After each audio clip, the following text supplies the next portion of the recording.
Bonjour à tout le monde, bonjour à tous, bonjour à tous. Vraiment, je n'avais pas prévu faire ce bout de live.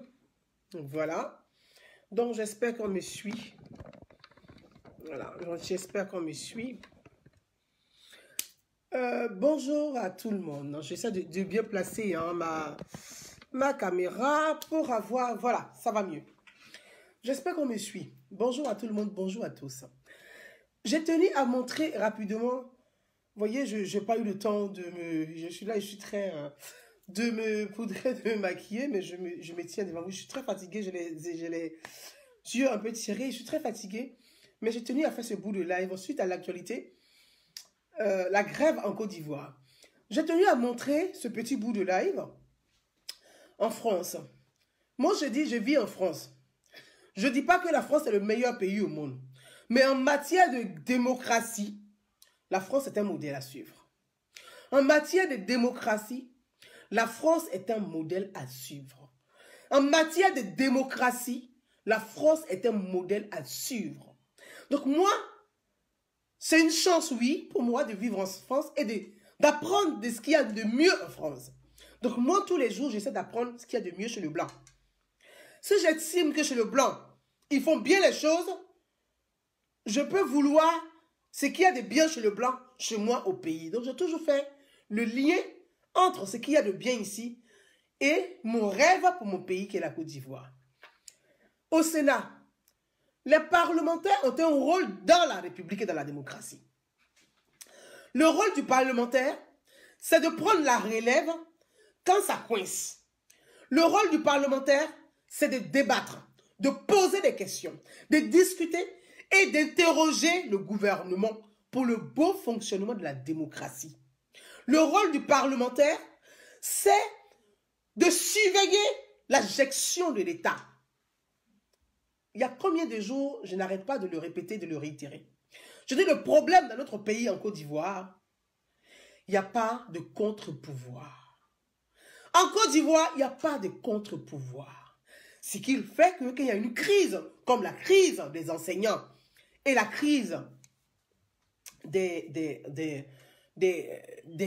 étudiants, la crise scolaire, on est coincé parce qu'il n'y a pas de contre-pouvoir. Il n'y a pas de députés libres pour poser le débat, pour récupérer les revendications et les poser au sein de l'Assemblée nationale. Depuis combien de jours en Côte d'Ivoire, combien de semaines, cette crise des étudiants et des enseignants perdure? Depuis combien de jours cette crise perdure en Côte d'Ivoire? Mais vous qui me suivez, mes amis, vous les Ivoiriens, vous les amoureux, vous les assoiffés, vous les amoureux de la démocratie, vous les amoureux de la République, dites-moi, combien de fois il y a eu un débat parlementaire à l'Assemblée nationale où des ministres sont allés s'expliquer sur la crise des étudiants et des enseignants en Côte d'Ivoire?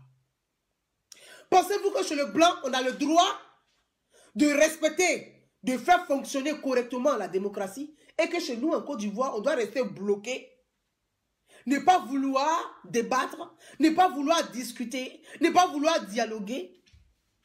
Comment on peut régler une crise s'il n'y a pas de dialogue? Ce n'est pas le dialogue que les crises se règlent. Et le dialogue, là, en tant que politique, c'est à l'Assemblée nationale. C'est au Sénat. La Côte d'Ivoire s'est dotée d'un Sénat. La Côte d'Ivoire a deux chambres parlementaires. On a l'Assemblée nationale, on a un Sénat. Et puis on a des questions de société qui ne sont pas posées au sein de ces hémicycles. C'est que les chambres parlementaires ne se saisissent même pas des problèmes de société, des crises. Ils sont assis, personne n'en parle, personne ne convoque qui que ce soit. Ils sont assis et tout le monde est là. On est là comme si tout allait tout très bien. Ce n'est pas normal. Ce n'est pas normal. Les députés de Côte d'Ivoire, là, à quel moment vous allez inviter le Premier ministre à l'Assemblée nationale pour s'expliquer sur le problème, sur cette crise? À quel moment les députés de Côte d'Ivoire vont inviter la ministre de l'Éducation à l'Assemblée nationale pour poser des questions sur le problème de l'éducation? À quel moment les députés de Côte d'Ivoire vont inviter le ministre Mabrit Wakus pour parler de ce blocage au sein des universités? À quel moment? Vous attendez qu'il y ait des bains de sang dans la rue? À quel moment chacun va jouer son rôle et prendre sa responsabilité?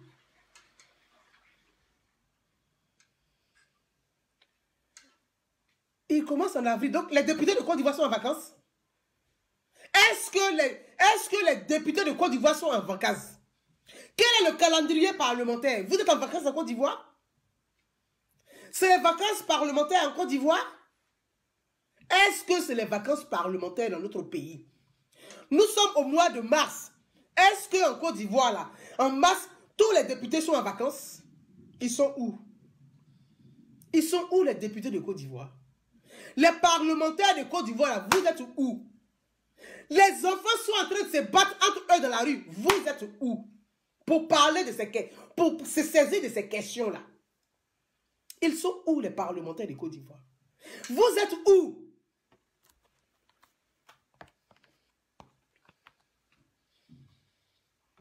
Donc, quand on élit un nouveau président de l'Assemblée nationale, on va en vacances.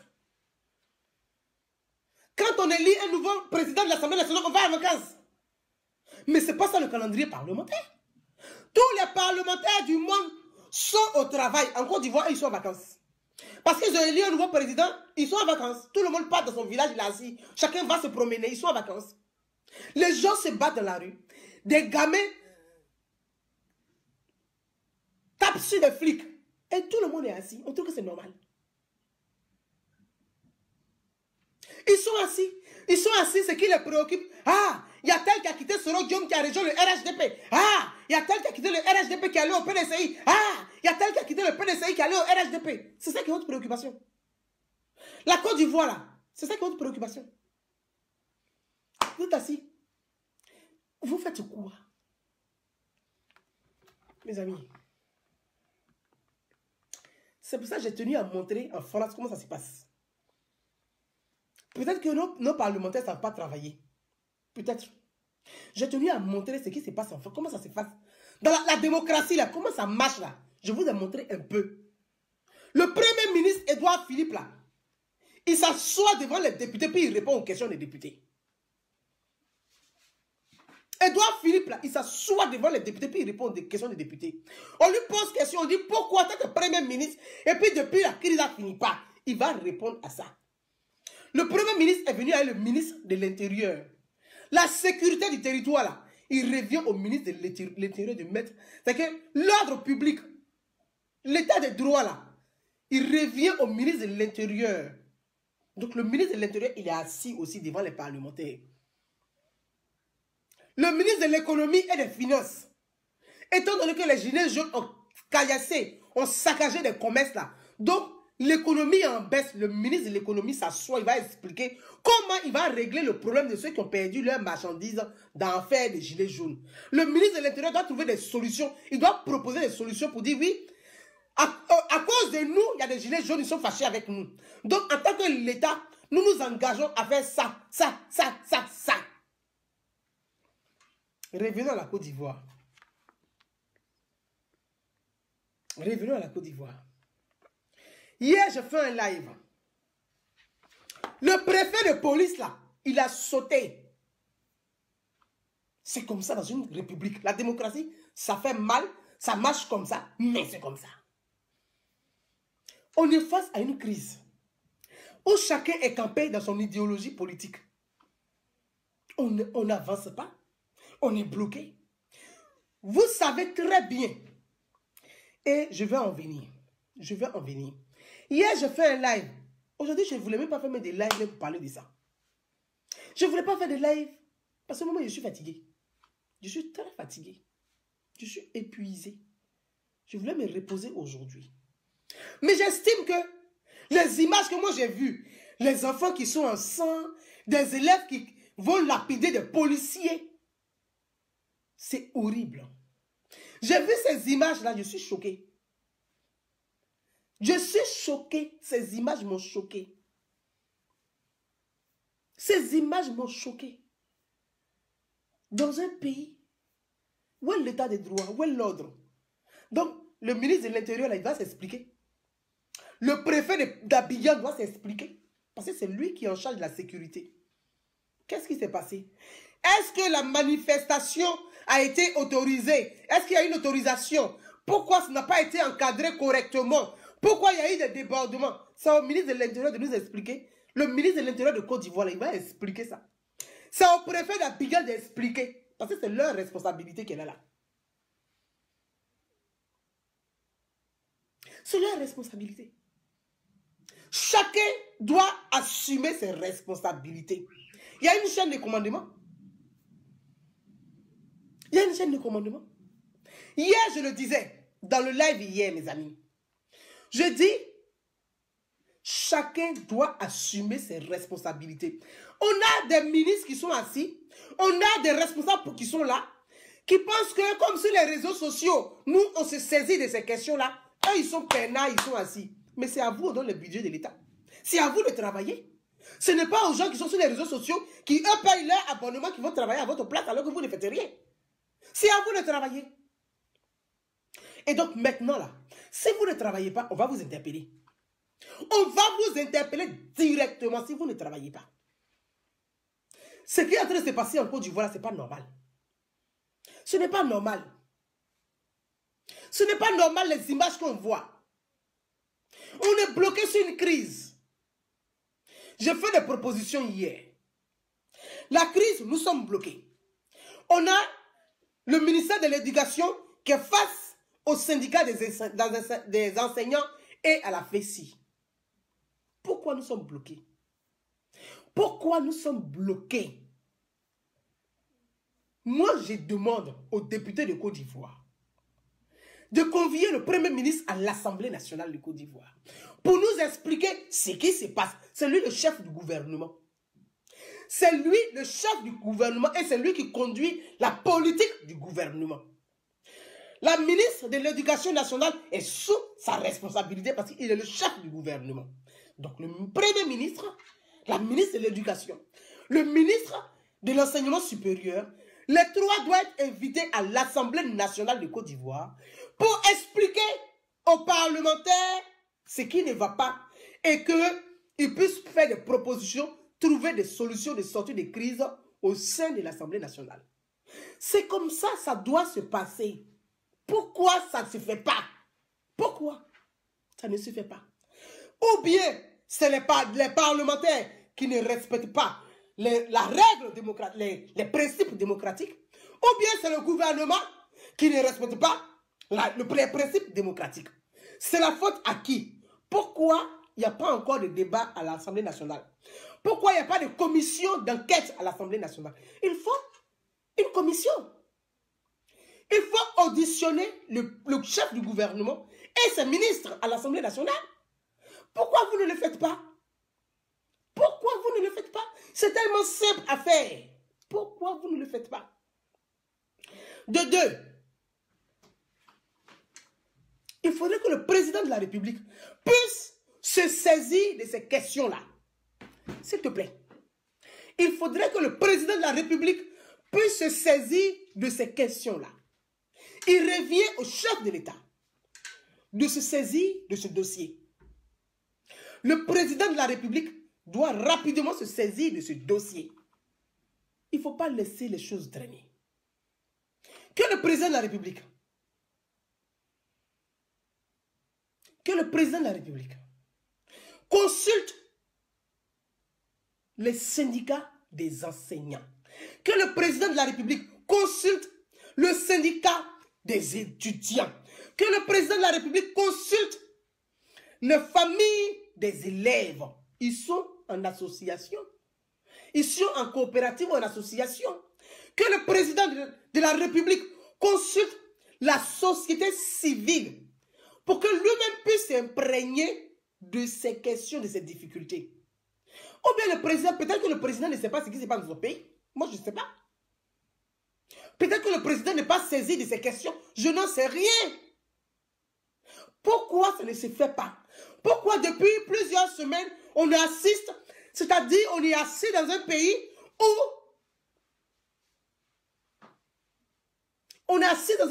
où des élèves vont lapider des forces de l'ordre, de l'insurrection. Je dis et je redis. Le président de la République doit se saisir de ces questions-là. Parce qu'on a l'impression qu'on est en train d'assister à la même chose comme les mutins de Bouaké. On est en train d'assister à la même chose comme les mutins de Bouaké. Nous sommes en train d'assister à la même chose comme les mutins de Bouaké. On ne sait pas ce qui s'est passé. Nous, on a besoin de savoir. Donc, en tant que citoyens, nous demandons au chef du gouvernement, au ministre de l'Éducation, au ministre de l'Enseignement supérieur, d'être auditionné à l'Assemblée nationale par les parlementaires, par une commission parlementaire. Ça va permettre à nous citoyens d'avoir plus d'éléments d'information. Ça va ouvrir un débat démocratique, un débat institutionnel, un débat démocratique, afin que tout le monde puisse avoir tous les éléments d'information afin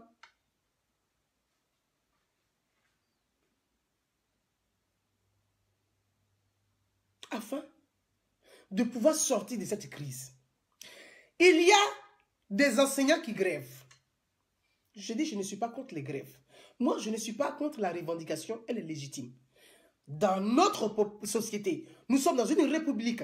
Nous ne sommes pas dans un royaume. Nous ne sommes pas dans un empire. Nous sommes dans une république. Dans la république, la démocratie donne droit à tout citoyen de revendiquer ses droits légitimes. Après, c'est comment tu revendiques tes droits. C'est là où ça pose le hic. Et ça pose question où tu es dans un délit, où tu es dans la légalité, où tu es dans l'illégalité. On assiste à quoi? Et je voudrais saluer le courage et demander aux services, aux renseignements généraux, au RG de Côte d'Ivoire, d'accentuer leur force pour pouvoir mettre fin aussi à ces manipulations, ces mains obscures qui sont derrière ces enfants qui viennent défier l'autorité de l'État. Ces élèves en kaki sont des mineurs. Ces élèves en kaki sont des mineurs. Ces mineurs sont instrumentalisés. Ces élèves sont instrumentalisés. Voir des élèves revendiquer l'augmentation des salaires des professeurs, franchement, il y a une instrumentalisation des mains obscures derrière cette histoire. Et je demande aux services de renseignements généraux de travailler dur, je les encourage à multiplier leurs efforts pour attraper ceux qui sont derrière ces enfants-là. Multiplier leurs efforts pour attraper les mains obscures, les hommes politiques cachés derrière les enfants en kaki. Derrière les enfants en kaki, il y a des mesquins politiques derrière ces enfants-là.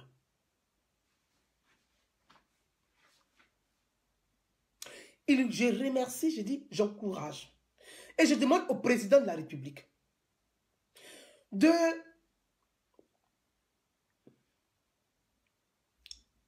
renforcer le pouvoir des services de renseignement. De renforcer le pouvoir du service de renseignement. Aujourd'hui, la Côte d'Ivoire a tous les moyens.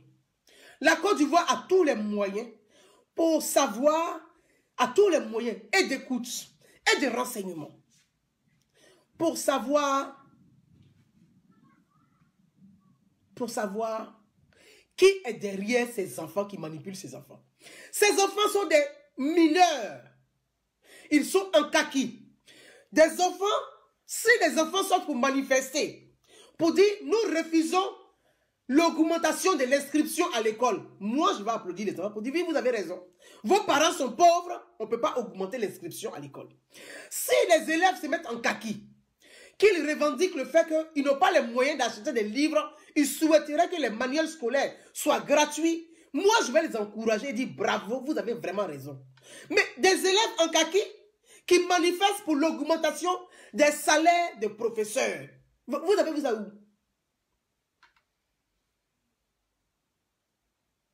Vous avez vu ça où? Vous avez vu ça où? Donc, derrière ces enfants, il y a un certain nombre de responsables politiques. Le service les renseignements généraux de Côte d'Ivoire ont les moyens de trouver, de traquer qui se cache derrière ces enfants. C'est pour ça que j'appelle à la vigilance de l'État. J'appelle au renforcement du service de renseignement. Et je demande au président de la République de multiplier ses efforts, de donner plus de pouvoir aux renseignements généraux pour savoir qui sont cachés derrière ces enfants. Ces pauvres enfants manipulés par un certain nombre de mesquins, de méchants politiques à leur fin personnelle.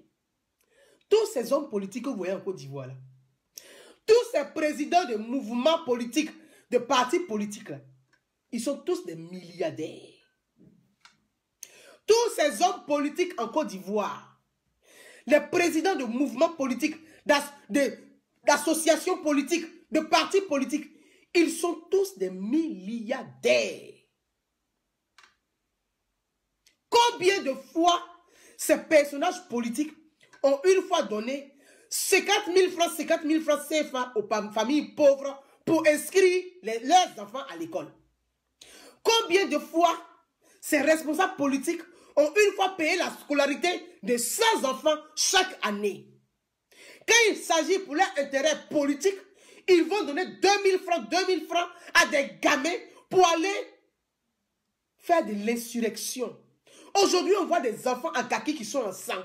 On partage sur les réseaux sociaux les images des enfants en sang, les images des enfants dont le sang coule dans le nez, par la bouche, par les oreilles.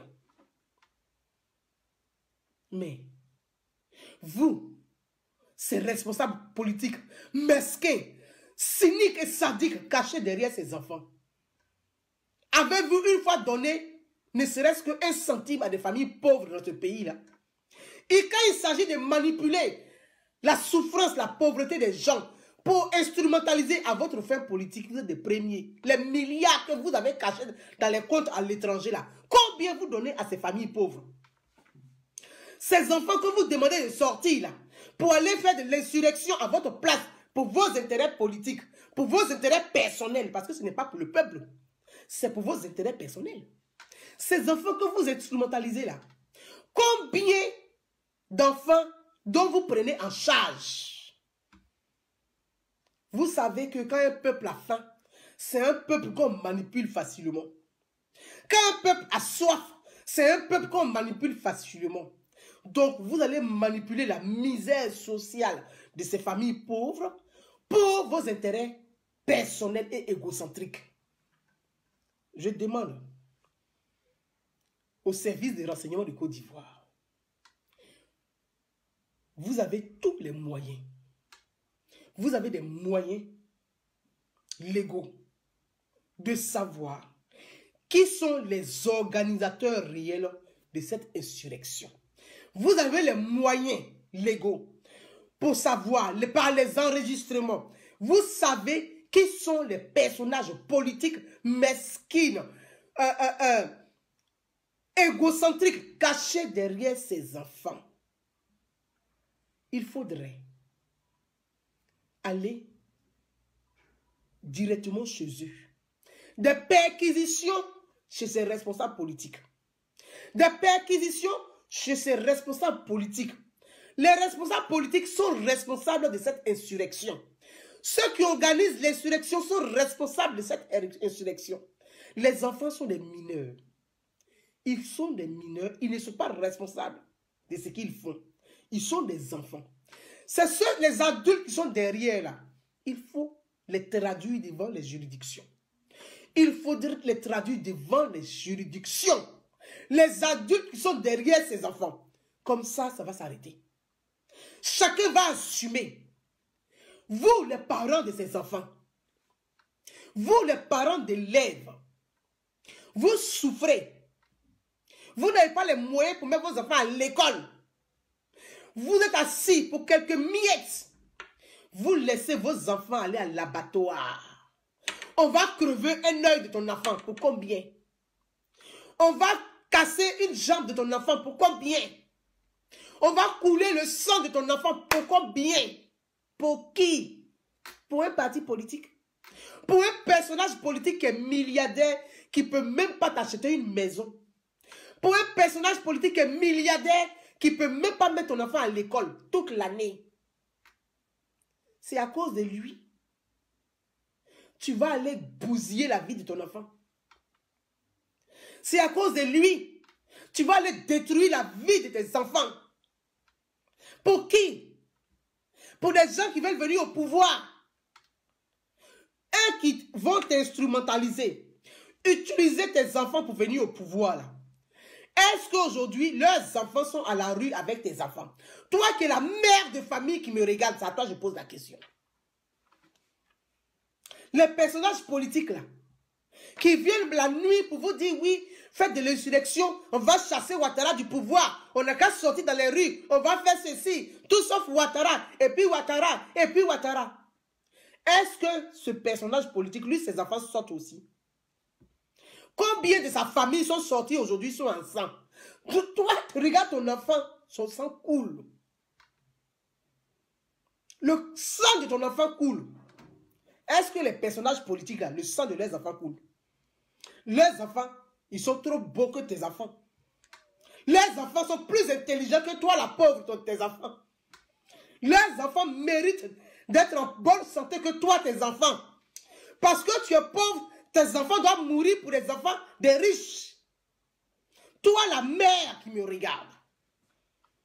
Parce que tu es pauvre, tu dois sacrifier ton enfant pour un homme politique. Parce que tu es pauvre, tu dois bousiller l'année scolaire de ton enfant pour un homme politique. Mais l'homme politique, là, est-ce que ses enfants sont dehors avec tes enfants? Est-ce que l'homme politique, là, est-ce que ses enfants dorment dans bidonville comme toi, tu dors dans bidonville avec tes enfants? Est-ce que l'homme politique, là, est-ce qu'il met tes enfants dans l'école privée ou lui-même ses enfants vont à l'école?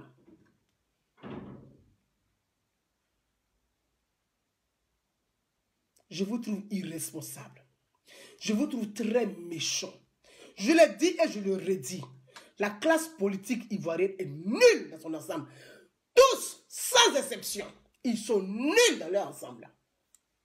La classe politique, elle est nulle dans son ensemble. Quelle est votre revendication? Toi, la mère des familles, là, toi, ton enfant doit sortir, il revendique quoi? Ton enfant qui est en kaki, là, lui, il revendique quoi? Il revendique quoi? On va augmenter le salaire de l'instituteur. C'est ça que ton enfant sort pour revendiquer. Très bien. Le salaire de l'instituteur, là. Si on doit augmenter le salaire de l'instituteur, on va augmenter le prix du kilo de riz. Si on augmente le salaire de l'instituteur, le prix de l'huile va augmenter. Si on augmente le salaire de l'instituteur, le prix du pétrole va augmenter. Si on augmente le salaire de l'instituteur, le prix du carburant va augmenter. Si on augmente le salaire de l'instituteur, le prix de la tomate va augmenter au marché. Si on augmente le salaire de l'instituteur, le prix du kilo de viande va augmenter. Parce qu'il faut trouver l'argent quelque part pour augmenter le salaire de l'instituteur. Il faut trouver l'argent quelque part pour augmenter le salaire de l'instituteur. On ne fabrique pas l'argent.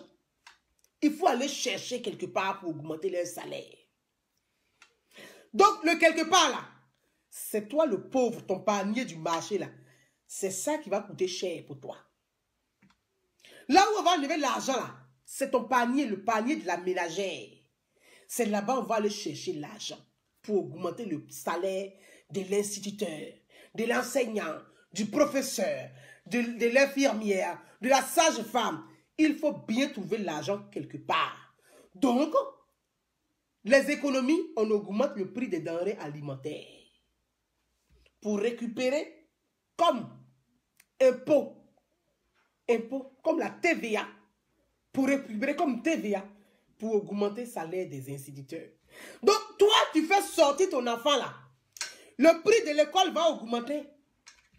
L'inscription là, on va augmenter, puisqu'on doit augmenter le salaire de l'instituteur.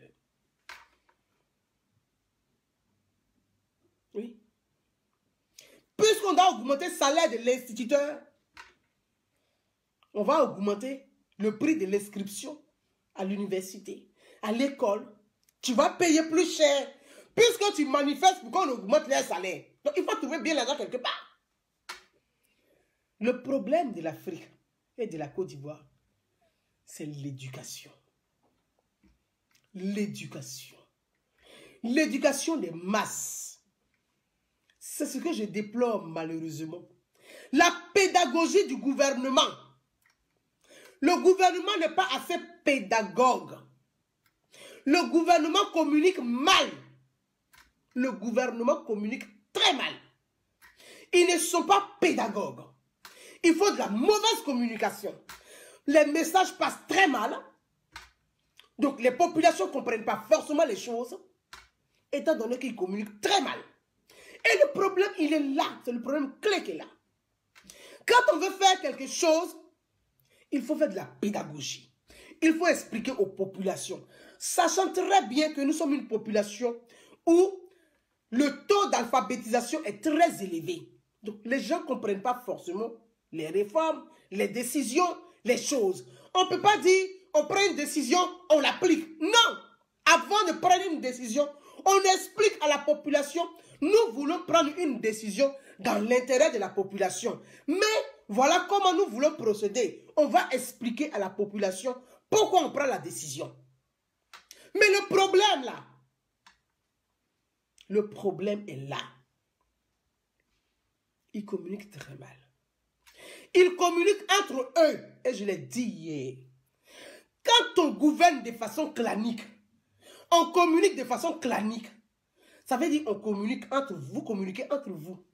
Ça ne va pas plus loin que entre vous, ça est entre vous. Quand tu es un pro, tu vas expliquer quoi à un autre pro et puis il va comprendre. Puisque toi tu es pro. Si toi tu es un pro Ouattara, tu dis que tu travailles, tu es un pro Ouattara, on te connaît comme pro Ouattara. Tu veux expliquer quoi à un pro Gbagbo ou à un pro Soro ou à un pro Bédier et puis lui va entendre. Donc, tu perds toute légitimité pour venir expliquer quelque chose. Les gens ne veulent pas comprendre parce que tu es un pro. Qu'est-ce qu'il faut faire? Changer de méthode de communication. Changer de méthode de pédagogie. Vous êtes trop entre vous et ça ne passe pas. Ouvrez-vous un peu. Allez-y expliquer les choses avec pédagogie, avec bonne communication pour que les choses passent. Ce problème de l'éducation, des grèves, c'est un problème d'incompréhension. C'est un problème d'incompréhension, de pédagogie et de communication. Vous êtes bloqué là-dedans. Tout le monde sait, vous êtes bloqué là-dedans. Vous faites quoi? Aujourd'hui, je reviens encore à nouveau. Moi, je propose au président de la République et je demande solennellement au président de la République, au chef de l'État. Monsieur le Président, recevez les syndicats des enseignants. Recevez le syndicat des étudiants. Recevez la société civile. Recevez les familles d'élèves, les parents d'élèves. Recevez les parents d'élèves, les citoyens, la société civile, le syndicat des enseignants, le syndicat des étudiants, pour pouvoir entamer un dialogue fraternel et solidaire. Ils ont besoin d'être juste écoutés par le président de la République. Monsieur le Président, recevez vos populations. Soyez à leur écoute. Écoutez vos citoyens, vos concitoyens. Ouvrez la porte à vos frères. C'est une solution simple qui ne coûte absolument rien au gouvernement, ni au président, ni à l'État. Juste une consultation. Je demande au gouvernement, au chef du gouvernement et à ses ministres de se mettre à la disposition de l'Assemblée nationale pour enfin faire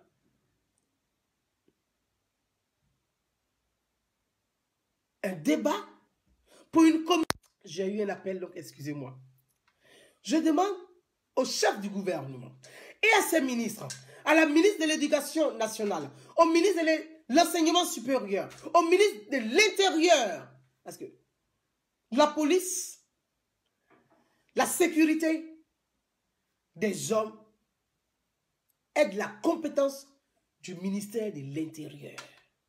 Au préfet d'aller à l'Assemblée nationale. Que le Premier ministre aille à l'Assemblée nationale avec ses ministres pour aller expliquer la crise, ce qui bloque, ce qui ne va pas aux parlementaires, afin de réfléchir ensemble pour apporter une solution politique, pour trouver une solution viable, une solution institutionnelle à cette crise. Trouver une solution institutionnelle. La République, c'est les institutions. Pour sortir de cette crise, il faut 3 choses. Solution politique, donc institutionnelle au sein de l'Assemblée nationale. Solution économique. Pensez au pouvoir d'achat des familles. Pensez au pouvoir d'achat des familles. Il y a des familles en Côte d'Ivoire qui mangent à peine un repas par jour. Et ce n'est pas normal. Pensez au pouvoir d'achat des familles. Toutes ces tensions, ces crises, c'est la famine. Quand on a faim, on ne comprend plus rien, on est énervé, on veut casser la République. Vous pensez que si les gens mangeaient à leur faim, ils ont le temps de venir sortir pour revendiquer dans la rue? Donc, une solution économique.